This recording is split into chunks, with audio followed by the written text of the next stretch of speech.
Olá, eu sou o Felipe Scheinberg, hematologista da ABP, a Beneficência Portuguesa de São Paulo.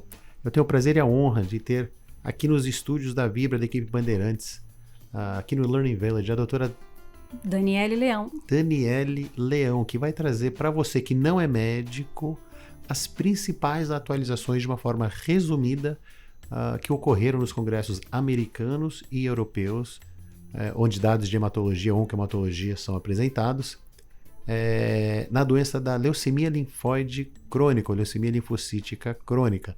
Então, Dani, de uma forma, para quem não é médico que está nos assistindo, o que teve novidade na a gente chama de LLC, né, que é a leucemia linfóide crônica.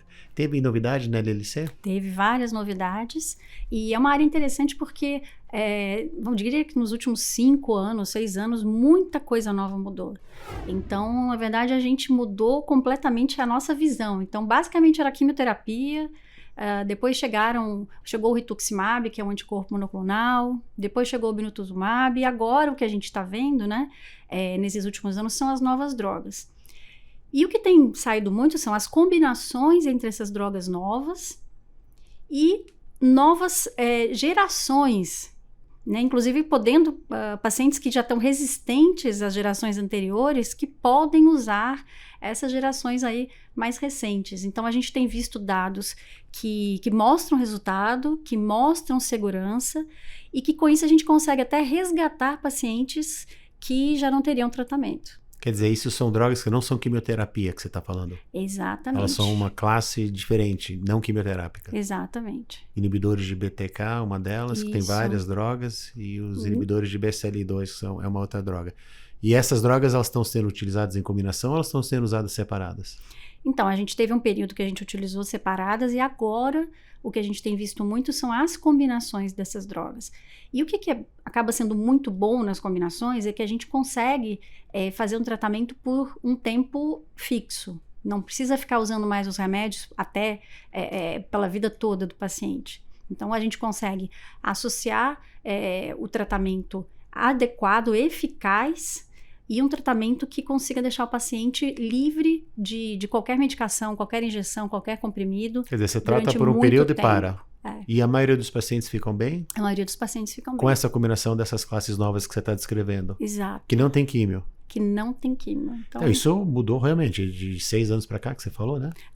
Mais ou menos isso, porque a gente tem, na verdade, os estudos têm 7, 8 anos, mas assim, que a coisa que chegou mais para a prática, chegou mais assim para os pacientes, chegou no Brasil, tem mais ou menos isso.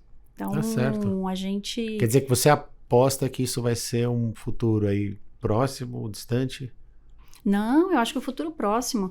O que a gente já tem as drogas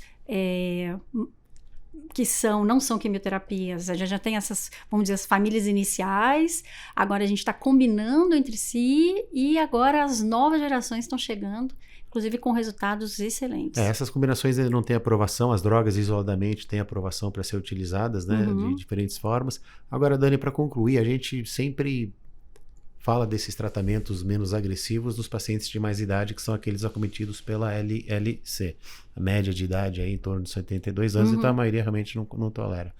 Mas, pelo que você está falando, quer dizer, valeria a pena explorar essa classe também para os mais jovens que são acometidos com LLC, porque esses tradicionalmente têm sido tratados, pelo menos até uns anos atrás, com quimioterapia. Você vê que isso pode mudar também naqueles mais jovens? Sim, também pode mudar nos mais jovens.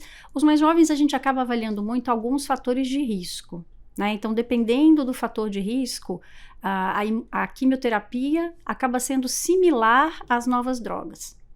Se o paciente tiver um fator de risco maior, as novas drogas são melhores. No mais jovem, inclusive. Isso que eu tô falando, no mais jovem. Tá certo. Estudos para pacientes mais jovens. Interessante. Então, assim, no mínimo, os novos remédios são iguais à quimioterapia, mas com muito menos efeitos colaterais. Até porque, assim, quimioterapia a gente sabe, tem a questão da toxicidade, tem a questão de alterar a medula, então no futuro a pessoa pode ter algumas complicações por já ter recebido quimioterapia. Então tá mudando, pode ser que as coisas vão mudar para todo mundo, entendeu? Não é aquela coisa só para paciente de mais idade, quer dizer, a gente tá falando de uma mudança abordagem total da doença, assim. Agora, uma coisa que é importante lembrar é que, assim, podem entrar 2 pacientes com a mesma idade, a mesma doença, um atrás do outro no consultório. Cada um vai sair com um tratamento diferente. Então, LLC é uma doença muito individual. Então, é muito importante, assim, vocês entenderem que a gente está falando aqui de todas essas coisas novas, mas que a melhor pessoa para poder indicar, para poder discutir o tratamento, realmente é o médico, porque tem muitas coisas, muitas nuances, né, para se tomar essa decisão.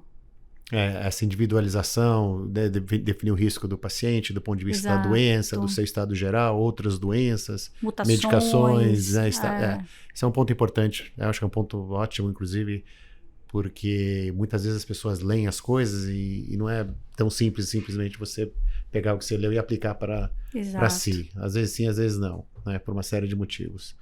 Então, converse com o teu médico para discutir exatamente esses pontos, para serem definidos em conjunto os melhores tratamentos na LLC, que está se tornando cada vez mais promissor, aí, de acordo com o que você está falando. Então, como eu acredito em você... Que bom!